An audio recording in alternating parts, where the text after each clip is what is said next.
아기 호떡과 엄마 호떡이 있었어요. 어느 날 아기 호떡이 뜨거운 후라이팬에 올라갔지요. 잠시 후에 아기 호떡이 외쳤습니다. 엄마, 뜨거워. 엄마 호떡이 그렇게 이야기했습니다. 얘야, 그것은 호떡의 운명이니 참아야 돼. 아기 호떡은 엄마의 말을 듣고 참아보려고 노력했지만 너무 참기 어려웠어요. 그 후라이팬 뜨거운 데 올라가가지고 땀을 뻘뻘 흘리다가 아기 호떡이 견디다 못하고 소리쳤어요. 엄마! 나 정말 못 참겠어요. 그때 엄마 호떡이 웃으면서 하는 말, 그럼 뒤집어. 네.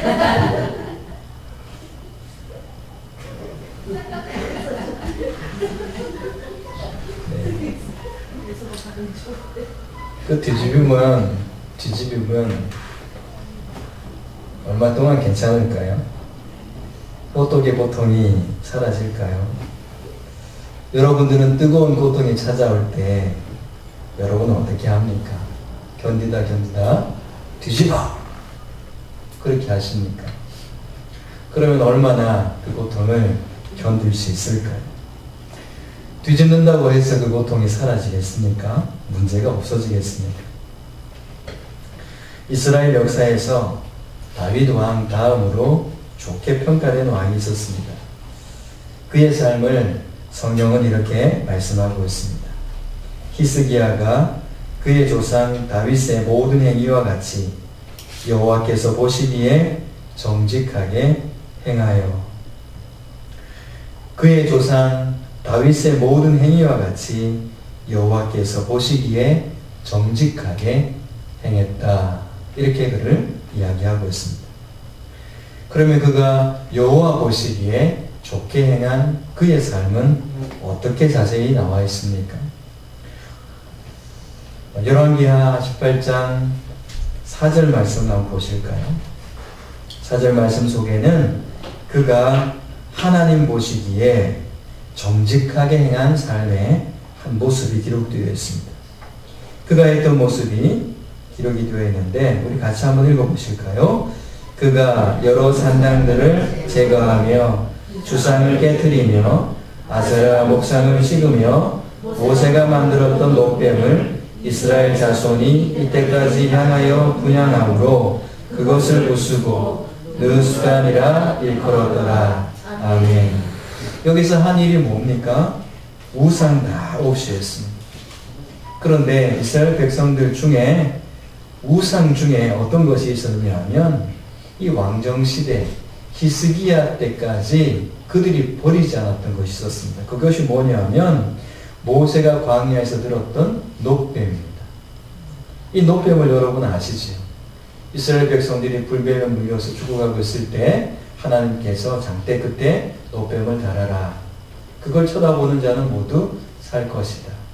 이스라엘 백성들이 그 노뱀을 안 버리고 그대로 갖고 있었습니다. 왜냐하면 그것은 능력을 나타낸 것이거든요.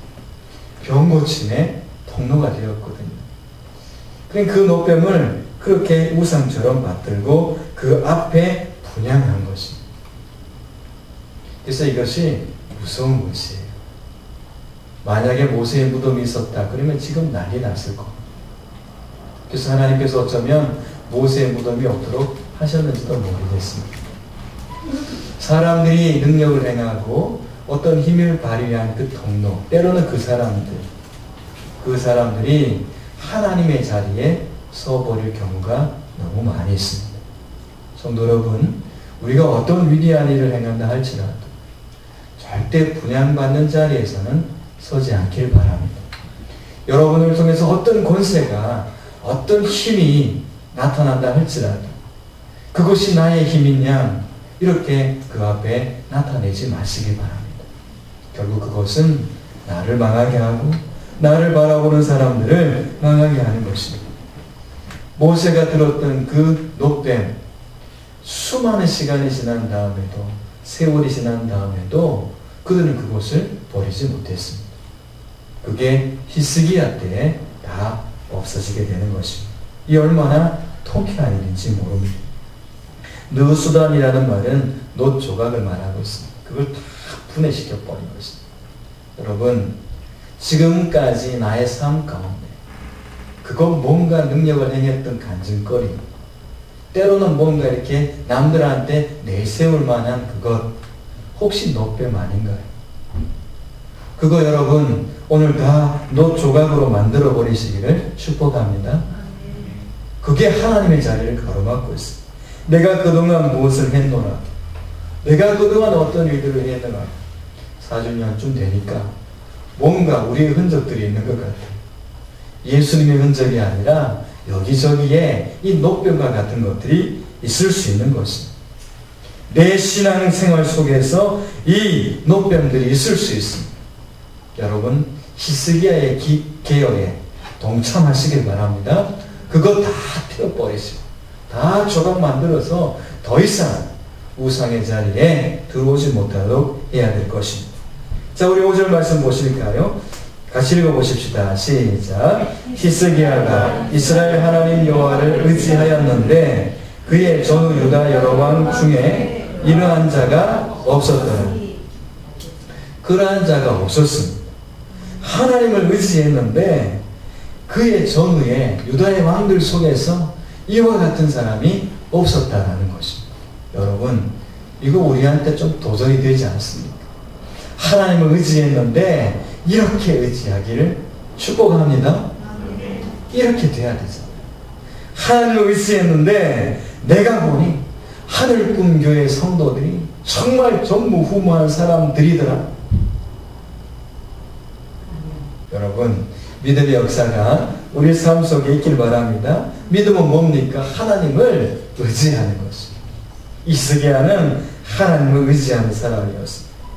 자, 그리고 6절 말씀 보십시다. 같이 읽겠습니다. 시작. 곧 그가 여호와께 연합하여 그에게서 떠나지 아니하고 여호와께서 모세에게 명령하신 계명을 지켰더라. 여기에서 연합되었습니다. 예수님의 그 마음이 뭡니까? 우리가 하나님과 연합하는 것입니다. 원수되었던 우리가 화목제물이 되신 예수님을 통해서 아버지 하나님과 연합하는 것이었습니다. 근데 이 히스기야를 보니까 여호와께 연합하여 그에게서 떠나지 아니하고, 뭐가 생각납니까? 포도나무와 가지가 생각나지 않습니까? 그 포도나무에 붙어있는 떨어지지 않는 그 가지, 그래서 정말 과실을 맺고 있는 그 무화과 나무 가지가 생각나지 않습니다. 히스기야가 그런 삶을 살았습니다. 여호와께서 모세에게 명령하신 그 율례와 계명을 다 지켜 행한 사람이었습니다. 자, 그랬더니 그에게 어떤 결과가 있습니까? 7절 말씀, 여러분들이 이 결과를 맛보길 바랍니다. 같이 읽겠습니다. 여호와께서 그와 함께 하심에 그가 어디로 가든지 형통하였더라. 저가 아수르 왕을 배반하고 섬기지 아니하였고 그가 블레셋 사람들을 쳐서 가사와 그 사방에 이르고 망대에서부터 견고한 성까지 이르렀더라. 아멘. 아멘. 전에는 아수르가 겁이 났어요. 아수르한테 꼼짝 못했어요. 아수르가 나타나면 확 몸을 사렸던 이 히스기야였어요. 그런데 하나님께서 그와 함께 하시니까 그가 어디로 가든지 형통했어요. 아수르 앞에도 이제는 아수르를 당당히 외면할 수 있는, 저는 나름대로 힘이 되고 의지가 되었던 그 아수르, 위협하면 겁났던 그 아수르, 그 아수르를 이제는 당당히 아수르 앞에 나설 수 있는 그런 존재가 되었던 것이죠. 블레셋이 얼마나 괴롭습니까? 처음부터 끝까지 이스라엘을 괴롭혔던 민족이 이 블레셋 민족입니다. 그런데 그 블레셋을 쳐서 정말 하나님의 그 땅들, 이 유다 땅들을 넓혀갔던 그런 역사를 경험하게 됩니다. 히스기야가 이런 은혜를 맛보면서 살았던 사람이죠. 정말 신실한 사람이죠. 다윗 다음으로 정말 위대한 왕이었습니다. 그런데 그에게 어떤 일이 생깁니까? 신실한 하나님의 사람, 하나님과 연합되어 있었습니다. 하나님을 떠나지 않고 말씀을 지켰던 그 사람, 하나님께서 그렇게 싫어하던 것, 아니 이스라엘 백성들이 수십 년 동안, 아니 수백 년 동안 버리지 못했던 그 우상, 그 노뱀, 그것마저도 깨트려 버렸던 이 결단이 있었던 이 사람, 그런데 그에게도 위기가 찾아옵니다. 그에게 찾아온 위기는 뭡니까? 그가 통치하던 남쪽 유다에 아수르가 쳐들어온 것입니다. 아수르 제국의 왕 사네립이 쳐들어온 것이 하나님을 의지했던 그 사람, 그러다 보니까 이제 아수르가 두렵지 않아요. 그래서 아수르를 뒤로 했는데 이 아수르 왕 입장에서는 까부네 이렇게 생각할 수 있죠. 저 이스라엘 내가 가만두지 않겠다. 남쪽 유다 내가 손 좀 봐주겠다. 그리고 북이스라엘을 쳐요. 그리고 나서 제압하고 나서 남쪽 유다, 이 히스기야가 다스리고 있는 이 유다 땅을 정복하려고 사네립이 오게 된 것입니다. 잔뜩 화가 났죠. 잔뜩 화가 나서 이 아수르 제국의 왕이 남쪽 유다에 쳐들어왔습니다. 자, 이 위기 앞에서 믿음 좋은 히스기야, 그는 어떻게 반응을 합니까? 우리 13절 말씀을 보시겠습니다. 13절 말씀부터 16절 말씀까지 제가 한번 읽을 테니까 여러분들이 이 믿음 좋은 이 히스기야가 이 위기 앞에 어떻게 했는가를 한번 살펴보시기 바랍니다.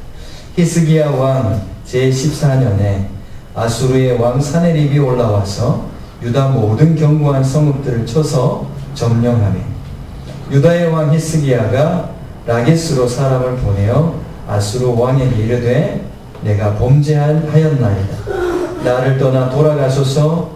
왕이 내게 지우시는 것을 내가 당하리이다 하였더니 아수르 왕이 곧 은 300달란트와 금 30달란트를 정하여 유다 왕 히스기야에게 내게 한지라. 히스기야가 이에 여호와의 성전과 왕궁 곳간에 있는 은을 다 주었고 또 그때 유다 왕 히스기야가 여호와의 성전 문의 금과 자기가 모든 기둥에 입힌 금을 벗겨 모두 아수르 왕에게 주었더라. 아멘. 별로 아멘 하고 싶지 않잖아요. 자, 그의 모습이 어떻습니까? 하나님과 연합한 그 사람. 그렇게 다윗의 길을 따라갔다. 하나님께서 그렇게 자랑할 만한 그 사람 히스기야가, 자, 그가 다스리는 유대 땅에 사네립이라는 아수르 왕이 쳐들어와서 유다의 모든 견고한 성읍들을 쳐서 점령하기 시작하는 그 순간 하나님이 함께 하시며 블레셋을 치고 아수르를 등질 만큼 그렇게 견고한 믿음을 가진 듯 했지만 그가 갖고 있던 그 성들이 하나하나 점령을 당하기 시작하자 그가 이제 그 위기 앞에 그의 본래 모습이 나타나게 됩니다. 아수르 왕에게 그가 이야기합니다. 내가 범죄하였나이다. 이 말은 누구한테 보통 하는 겁니까? 우리가 죄를 고백하는 건 누구한테 죄를 고백하는 겁니까? 하나님 앞에 하는 거죠. 하나님 앞에 죄를 회개하고 엎드려야 되는 이 히스기야 왕이 아수르 왕 앞에 내가 범죄하였나이다. 자신이 죄인이 되어 있는 거죠. 그리고는 나를 떠나 가시면 이 그만 전쟁하고 돌아가시기만 하면 내가 왕께 조공을 바치겠습니다. 그 말을 뒤에 하는 것입니다. 왕이 내게 지우시는 것을 내가 당하리이다. 이것은 또 어떤 이야기입니까? 왕이 어떤 명령을 하시든지 내가 순종하겠습니다. 그 말 안 했니까? 히스기야가 하나님의 명령을 따르는 사람, 하나님의 말씀을 따르던 그 사람이 지금 이 위기 앞에 누구의 명령을 따른다고 합니까? 그 위기를 만들어 놓고 쳐들어오고 있는 그 세상의 힘 앞에, 그 아수르 왕 앞에 모든 주권을 내어주면서 내가 당신의 명령이라면 다 따르겠습니다. 이렇게 지금 그가 나오고 있습니다. 그 말을 듣자마자 아수르 왕이 그런 명령을 합니다. 은 300달란트, 금 30달란트를 가져오라. 그렇게 이야기합니다. 그 말을 들은 히스기야 즉각 순종합니다. 히스기야가 이에 15절 말씀 보세요. 여호와의 성전과 왕궁 곳간에 있는 은을 다 주었고 죄를 위해서 바쳤던 그 고귀한 것들을 다 줍니다. 그리고 심지어 16절 말씀에 보니까 여호와의 성전 문의 금과 자기가 모든 기둥에 입힌 금을 벗겨내요. 창고에 있는 것도 모자라니까 이제 금칠해 놓은 그 문에 있는 모든 것까지 벗겨냅니다. 그거 다 박박 긁어가지고 아수르 왕에게 주러. 성도 여러분, 이 히스기야의 믿음은 어디로 갔습니까? 승승장구할 때 그는 하나님과 연합되어 있는 것처럼 보였습니다. 정말 그랬습니다. 블레셋을 치고 이길 때, 사방의 지경을 넓혀갈 때 그는 정말 하나님의 사람처럼 보였습니다. 하지만 위기가 찾아와 자신이 정복한, 또 자신이 이루어 놓았던 그 하나하나의 업적들이 무너지기 시작했을 때 그는 그의 믿음이 어디로 어디로 가버렸는지, 믿음이 하나도 없는 모습으로 세상의 명령에 복종하고 세상의 권세 앞에 엎드리고 세상의 권세 앞에 탁 엎드려 경배하고 있는 그의 모습을 우리는 보고 있습니다. 히스기야의 이런 모습은 너무나 많은 실망을 줍니다. 어떻게 그 왕 앞에 내가 범죄했다, 속죄를 하고 있습니다. 하나님 앞에 엎드려야 되는 그 백성이 말이죠. 우리가 이 어둠의 권세 앞에 이렇게 마음을 두기 시작하면, 어둠의 권세는 이렇게 하나님께 드리고자 하는 것들까지도 다 빼앗아가는 것입니다. 세상의 권세 앞에 두려워하지 마시기 바랍니다. 히스기야는 이렇게 하면 사내립이 물러갈 줄 알았지. 그가 떠날 줄 알았습니다. 그 위기 앞에 당장 나의 것을 지키고 보자. 하나님의 것을 다 뺏겨서 주더라도 어떻게든 좀 지키고 보자. 이런 마음을 그가 가졌던 것이죠. 위기 앞에서 진짜 신앙이 드러났습니다. 여러분들은 위기 앞에서 어떤 신앙을 주님 앞에 보여드리고 있습니까? 진짜 신앙은 언제 나타납니까? 내가 세워놓았던 성들이 하나하나 아수르 왕 사네립에게 빼앗기기 시작할 때, 쳐들어온다는 소리에 겁은 안 냈지만 정말 쳐들어왔는데 하나하나씩 잃어버리기 시작하는 그 현장을 보면서, 그 현실 속에서 아, 정말 위기가 왔구나 체감하는 순간부터 그의 믿음은 현실과 타협하는 그런 삶으로 만들어지게 됩니다. 여러분, 문제가 생길 때 여러분은 어떻게 합니까? 여러분들에게 아픔이 있을 때, 때로는 좋았던 관계들이 깨어질 때, 거듭되는 아픔의 연속성 속에서 여러분들은 어떻게 하나님 앞에 여러분들의 믿음과 신앙을 보여드리고 계십니까? 신앙은 현장 속에서 나타납니다. 우리가 말씀을 통해서, 기도를 통해서 무장하고 있지만 정말 내 삶 가운데 현장 속에서 진짜 나의 실체가 드러나기 때문이죠. 빛은 어둠을 만날 때 빛의 역사를 보여주게 되는 것입니다. 빛이냐 어둠이냐는 어둠 가운데 던져질 때 정말 그가 빛인지 어둠인지 알 수 있습니다. 어둠 가운데 던져졌는데 여전히 어둡다 그러면 내가 빛이 아닌 것입니다. 맞는 이야기 맞죠? 여러분들이 문제 속에 던져졌는데 여전히 문제가 있다 그러면 여러분은 하나님 앞에 여러분 자신을 살펴봐야 될 것입니다. 내가 빛이라면 어둠의 권세는 반드시 내가 존재하는 이상 떠나가게 되어 있습니다. 하나님의 역사는 반드시 빛을 통해서 나타나기 때문이죠. 어둠을 만나서도 어둠인지 빛인지 분간이 안 된다면 나는 어둠이 맞습니다. 하나님의 사람은 어둠 가운데서 반드시 빛이 드러나게 되는 것이기 때문입니다. 진짜 신앙은 어둠 속에 있을 때 나타나는 것입니다. 우리 예서 숙녀님께서는 어둠이십니까? 빛이십니까? 네, 빛입니다. 아멘. 미소가 얼마나 아름다운지 몰라요. 네, 빛이. 빛이래요. 우리는 하나님의 빛입니다. 빛이 어떻게 어둠을 두려워할 수 있습니까? 어둠이기 때문에 더 큰 어둠을 두려워하는 것이죠.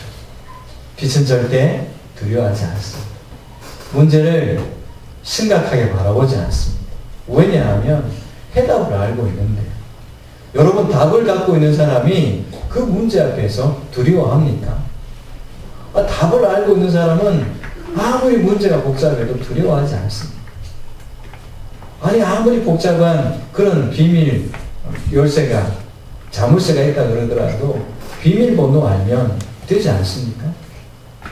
비밀번호 아는데 아무리 심각한 자물통이 잠겨져 있다고 해도 그게 무슨 상관이 있습니까? 왜 자물통 보고 두려워하고, 왜 문제 보고 두려워하고, 왜 그 아픔들 속에서 허덕이고 계십니까? 하나님 안에는 해답이 있습니다. 하나님 안에는 비밀번호가 있는 것이죠. 여러분들은 빛입니다. 반드시 어둠은 떠나가게 되는 것입니다. 문제는 반드시 해답을 얻게 될 것입니다. 그런데 이 지금 히스기야의 이런 태도를 취해서는 절대 해답을 얻을 수 없습니다. 어둠 가운데 여전히 어둠으로 가잖아요. 문제가 생겼는데 또 다른 문제를 만드는 사람이 되어버리지 않습니까? 그렇게 개혁을 하고 신앙을 지키고 믿음을 지켰던 사람인데 세상과 타협해버리니까 세상과 똑같은 문제 속에 문제를 더 만드는 사람이 되어버린 것입니다. 그러니까 문제가 해결되지 않지. 자, 히스기야는 그렇게 하면 해결될 줄 알았는데 두 번째 똑같은 일들이 생겨나게 됩니다. 두 번째 어떤 일이 생깁니까? 산헤립이 또 쳐들어온 겁니다. 물러간 줄 알았는데 안 물러갔어요. 어둠의 속성이 여기에 나옵니다. 한번 이렇게 딱 간보고 이거 뭐 별것 아니네 싶으면 확 빼앗아버립니다. 그리고 씨를 말려버리려고 도전해 오는 것입니다. 그래서 우리가 어둠이 찾아올 때 그 한 번 그걸 용납하면 안 됩니다. 한 번 용납하면요 그냥 확 무너져요. 예배도 한 번 딱 용납하면 확 무너져요. 기도도요 한 번 오늘 비가 오니까 미리 전화 좀 해볼까? 목사님 오늘 설교 길게 할 겁니까? 짧게 할 겁니까? 길게 하면 안 되고 짧게 하면 갈 겁니다. 확 무너지는 거예요. 여러분, 사단은 너 완전히 무너뜨릴게 라고 말하지 않습니다. 한 번만 타협하자. 한 번만 이렇게 찾아와 위협하는 거죠. 성을 막 빼앗으면서 이래도 나한테 돈 빌래? 이렇게 나오는 것입니다. 그랬을 때 히스기야처럼 반응해버리면 우리는 다 잃어버리게 되는 겁니다. 이 사단을 상징하고 있는 산헤립이 두 번째 또 침공해 옵니다. 이번에는 여러 가지 이야기를 곤모술수로 씁니다. 사기도 치고 속이기도 하고 그리고 막 엄포도 넣고 편지도 보내면서 위협도 막 합니다. 그리고는 결국 포기하라는 것입니다. 그 유다 땅을 포기하라는 것입니다. 그렇게 했을 때 이번에 히스기야는 어떻게 했습니까? 자, 열왕기하 19장을 한번 보십시다. 두 번째 같은 일을 만난 이 히스기야 어떻게 할까요? 첫 번째 당했는데 두 번째는 어떻게 했습니까? 자, 19장 5절 말씀 보십시다. 5절에서 7절 말씀까지 같이 읽을게요. 시작. 이와 같이 히스기야 왕의 신복이 이사야에게 나아가니 이사야가 그들에게 이르되 너희는 너희 주에게 이렇게 말하라. 여호와의 말씀이 너는 아수르 왕의 신복에게 들은 바 나를 모욕하는 말 때문에 두려워하지 말라. 내가 한 영을 그의 속에 두어 그로 소문을 듣고 그의 본국으로 돌아가게 하고 또 그의 본국에서 그에게 칼에 죽게 하리라 하셨느니라 하더라. 아멘. 자, 여기에서 6절 말씀을 자세히 보세요. 6절 말씀 속에 너는 아수르 왕의 신복에게 들은 바 나를 모욕하는 말 때문에 두려워하지 말아라. 지금 하나님께서 이스라엘을 통해서 지금 히스기야에게 말씀을 주고 계시는데 여기에서 모욕을 받는 것이 누굽니까? 히스기야가 모욕을 받는다는 이야기입니까? 아니면 하나님께서 모욕을 받으신다는 이야기입니까? 나를 모욕하는 말 때문에. 그래서 나는 누굽니까? 하나님이시죠. 하나님을 이 아수르의 그 왕도 또 그리고 그 군인들도 장군들도 막 욕을 하는 것이, 모욕하는 것이. 근데 그것 때문에 누가 두려워합니까? 히스기야가 두려워하는 것입니다. 하나님의 이름이 멸시받는 것으로 인한 괴로움이 히스기야에게 있었습니다. 여러분 이런 마음들이 있습니까? 처음하고 좀 다르지 않습니까? 처음에 문제가 생겼을 때는 그냥 바로 그냥 가갖고 현찰로 해결합시다. 이렇게 하면서 현찰을 들이대면서 해결했습니다. 그래서 주의 것도 나의 것도 다 그냥 현찰로 갖다 줬습니다. 그런데 두 번째는 달라요. 이 이사야에게 지금 이사야에게 보내는 것입니다. 신하들을 보내서 지금 처한 상황들을 설명을 하고 신복들에게 그렇게 갈 것을 요청합니다. 이 히스기야는 하나님의 사람에게 이 문제를 의뢰하기 시작했습니다. 목사가 제일 답답할 때가 이렇게 막 빨리 막 해결해 주고 싶어요. 근데 제겐 그런 능력이 없어요. 그래서 제가 할 수 있는 것은 단지 기도하는 것입니다. 근데 어떤 때는 제가 기도하다가 계속 기도해도 안 되니까 이 목사의 기도에 영향이 없는 건가? 저도 제 기도에 대해서 의구심을 가질 때가 있습니다. 그런데 하나님께서는 그때마다 저를 채근하십니다. 어떻게 채근하신지 아십니까? 왜 낙심하느냐? 여러분 기도하다가 낙심하지 마시기 바랍니다. 낙심하는 것은 사단이 주는 것입니다. 우리가 기도한다는 것은 하나님을 오늘도 내가 믿나이다. 이 신앙 고백이란 말이죠. 믿음으로 끝까지 기도하시기 바랍니다. 하나님의 사람들에게 부탁하세요.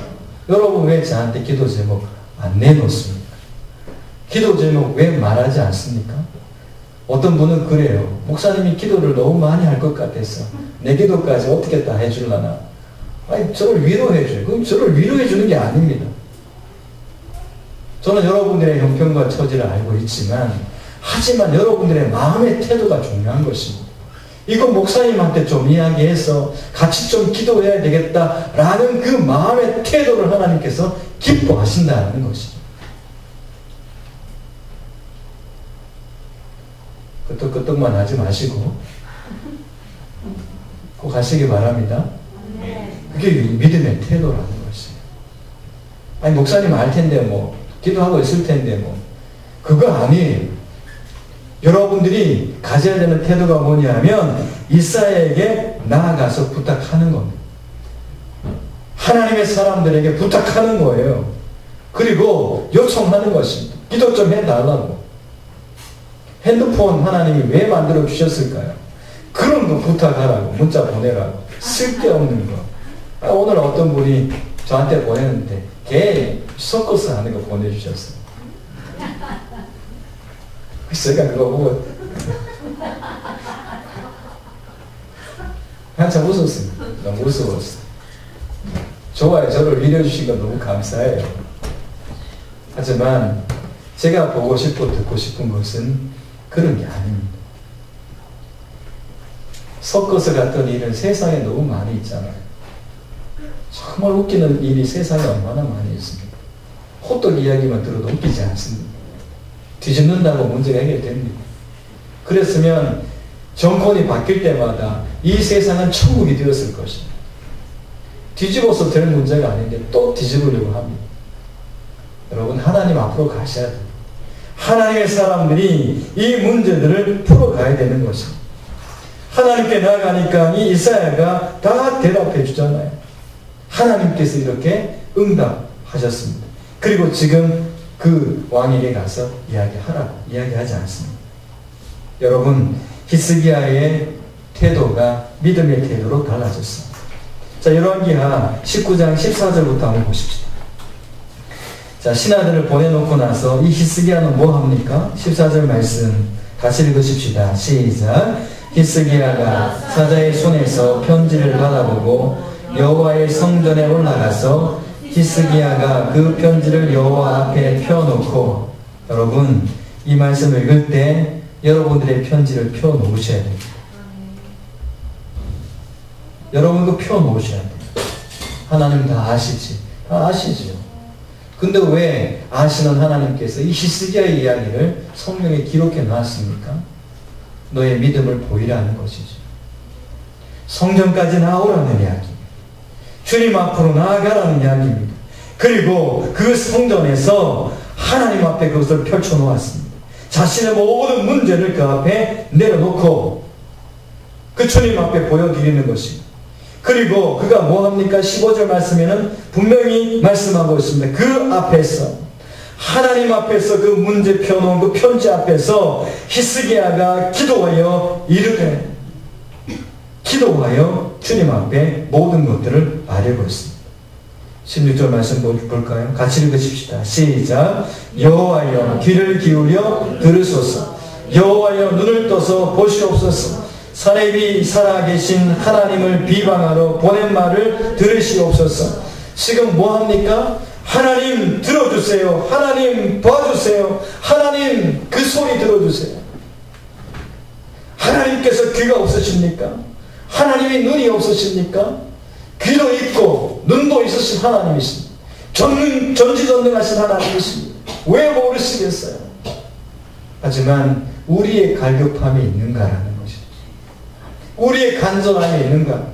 내가 이 문제를 주님 앞에 해결하고자 하는 하나님의 이름이 비방받는 것에 대해서 내 마음이 아파하고 하나님의 나라가 획파당하고 있는 것을 보면서 주님 그렇게 하면 안 됩니다. 주님 좀 들으시고 응답해 주세요라는 그런 간절함과 갈급함이 있는가라는 것입니다. 하나님은 다 하실 수 있는 분이십니다. 하지만 하나님께서는 기도하는 것을 원하고 계십니다. 주님 앞으로 나와서 주님 앞에 엎드려 구하기를 바라고 계시는 것입니다. 우리 성도들이 지금 주님 앞에 나와서 기도해야 되는데 왜 문제 앞에서 주저앉아 있고, 왜 문제 앞에서 두려워하고 있고, 해결되지 않는 수많은 일들 속에서 왜 좌절하고 있습니까? 주님께서 이 말씀을 또다시 한번 주시면서 성전으로 나와 기도하라고, 그 문제 때문에 고민하지 말고 사람 찾아다니지 말고 주님 앞에 와서 해결하라고 지금 요청하고 계신 것이거든요. 왜 기도 신음죄를 범하고 계십니까? 왜 기도해야 되는 자리에서 떠나 계십니까? 하나님께서 귀를 기울이시고 하나님께서 보시옵소서. 나는 이 절박한 마음, 사모하는 마음이 우리에게 있어야 될 줄 믿습니다. 19절 보세요. 19절 같이 읽겠습니다. 우리 하나님 여호와여, 원하건대 이제 우리를 그의 손에서 구하옵소서. 그리하시면 천하만국이 주 여호와가 홀로 하나님이신 줄 아닙니다. 뭐 때문에 기도합니까? 그 나라들 빼앗긴 것, 그 성읍들 빼앗긴 것, 그것 때문에 기도하는 것이 아니고 하나님의 이름이 멸시받고 하나님의 이름이, 하나님의 영광이 가려지는 그것 때문에 괴로워하는 것입니다. 여러분 이런 마음이 있으십니까? 여러분들이 그 문제가 하나님의 영광을 가리고 여러분이 당면한 그 사건이 하나님의 영광을 가로막는 것이라고 그렇게 기도하면서 주님 앞에 엎드리고 계십니까? 기도의 내용을 보세요. 기도의 내용. 기도의 내용이 문제 해결이야. 하나님의 영광과 직결된 일이라는 것이죠. 성도 여러분, 성도들의 문제는 하나님의 영광과 직결된 일인 줄 믿으시기 바랍니다. 여러분들의 문제는 여러분들의 문제가 아니고 하나님의 문제예요. 이 산헤립이 쳐들어온 이 문제는 이 히스기야 혼자만의 문제가 아니라 그 민족 공동체 전체의 문제인 거예요. 결국 이것은 하나님께서 세우신 그 나라의 문제가 되고 하나님의 문제가 된 것입니다. 그 문제를 나의 문제로 가져가지 않고 하나님의 문제로 가져가고 이것은 하나님의 영광과 직결된 것입니다 라고 주님 앞에 엎드리는 그 마음이 히스기야에게 주어진 것입니다. 여러분, 해결은 여기에 써 있습니다. 그의 기도 속에 또 이런 내용이 나옵니다. 하나님, 이 사내립이 믿는 신은, 사내립이 믿는 신은요, 사람이 만든 것이에요.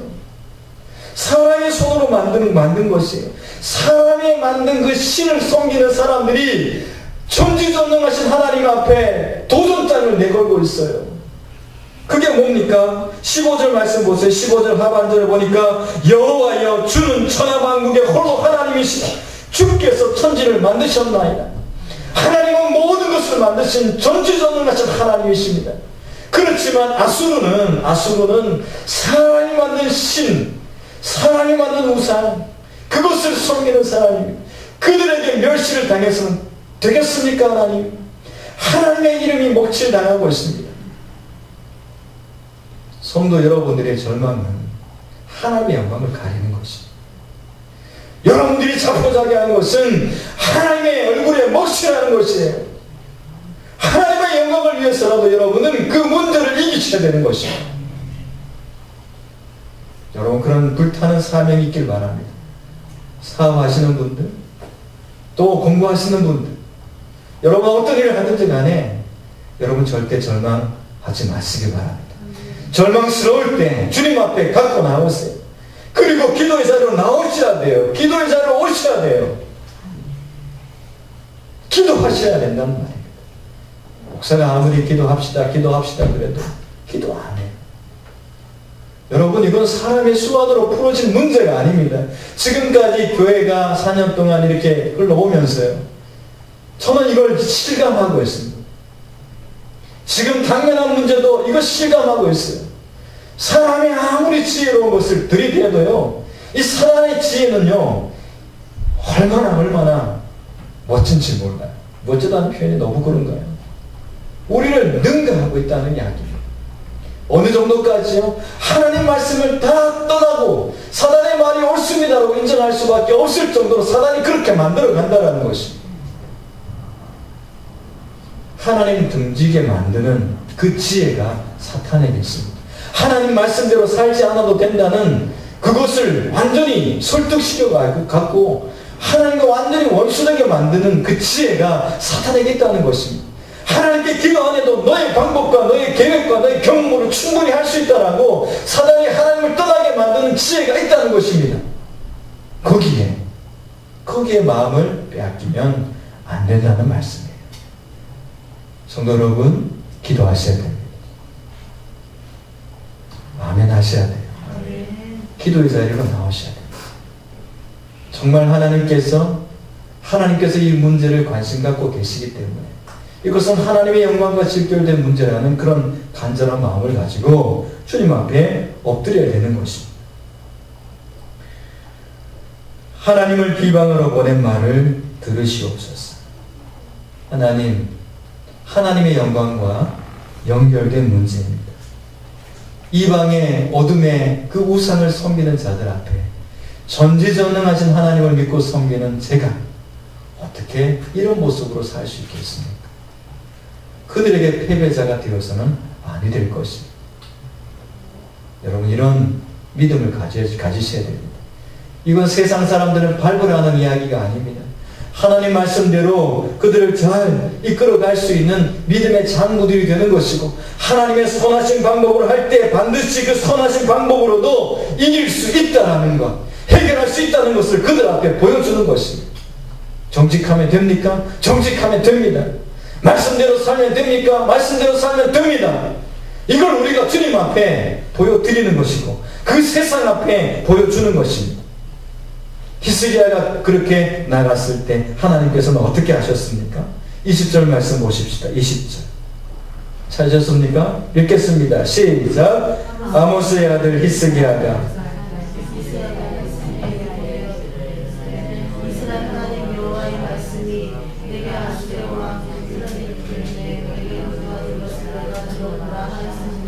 아멘. 자, 내게 기도하는 것을 내가 들었노라. 하나님은 우리의 기도를 듣기를 원하시고요, 히스기야의 기도를 듣기를 원하셨어요. 히스기야의 기도를 듣기를 원하셨다니까요. 오늘 우리의 기도를 듣길 원하고 계세요. 그래도 아멘 안 하시네요. 오늘 좀 아멘을 강조하죠. 강요하는 것, 협박하는 것 같아요. 아멘 하셔야 돼요. 그리고 아멘 하신 대로 하셔야 돼요. 우리 예서 숙녀님 기도하셔야 됩니다. 아멘. 숨 쉬는 시간도 아까워. 숨도 멈춘 상태에서 기도합니다. 자, 그리고 33절, 34절, 35절 보세요. 34절, 35절. 같이 읽겠습니다. 시작. 내가 나와 나의 종 다윗을 위하여 이 성을 보호하여 구원하리라. 35절. 이 밤에 여호와의 사자가 나와서 아수르 진영에서 군사 18만 5천 명을 친지라. 아침에 일찍 일어나 보니 다 송장이 되었더라. 너무 이렇게 신나지 않습니까? 하루 아침에 끝나버린 겁니다. 그렇게 골치 아픈 삶의 문제가, 민족적인 위기가 하루 아침에, 하룻밤 사이에 끝나버리고 말았습니다. 지금 히스기야는 문제 때문에 20절 하반절에 보니까 내가 여호와의 말씀이, 하나님 여호와의 말씀이 히스기야 내가 아수르 왕 사네립 때문에 기도했어요. 그죠? 이 사네립 때문에 원망하고 절망하고 탄식한 것이 아니라 사네립 때문에 기도했어요. 여러분 앞에 고통이 왔습니까? 사네립이 쳐들어왔습니까? 사네립 때문에 못 해먹겠다가 아니고 사네립 때문에 기도했더니 하나님께서 그 소리 들으시고 응답하셨습니다.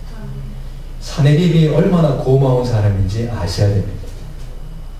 우리를 기도할 수 있도록 하나님을 만나는 자리로 이끌어내게 한 사람입니다. 여러분에게 어떤 사건과 아픔에 어떤 문제들이 있습니까? 그것 때문에 절대 원망하지 마십시오. 그것 때문에 하나님께로 나올 수 있었던 것입니다. 그것 때문에 하나님께 기도할 수 있게 된 것이고, 그것 때문에 나를 골치 아프게 하는 그 문제를 깡그리 해결하게 하시는 것입니다. 놀라운 하나님의 역설적인 섭리인 것을 볼 수 있습니다. 34절 말씀 속에는 나와 나의 종 다윗을 위해서 그 성을 보호하여 구원하리라. 그 성 안에 여러분들이 포함되어 있는 줄 믿습니다. 아닌가요? 충청도에서 오셨습니까? 그 성 안에 하나님의 사람들이 있어요. 그리고 그들을 보호하고 구원하리라.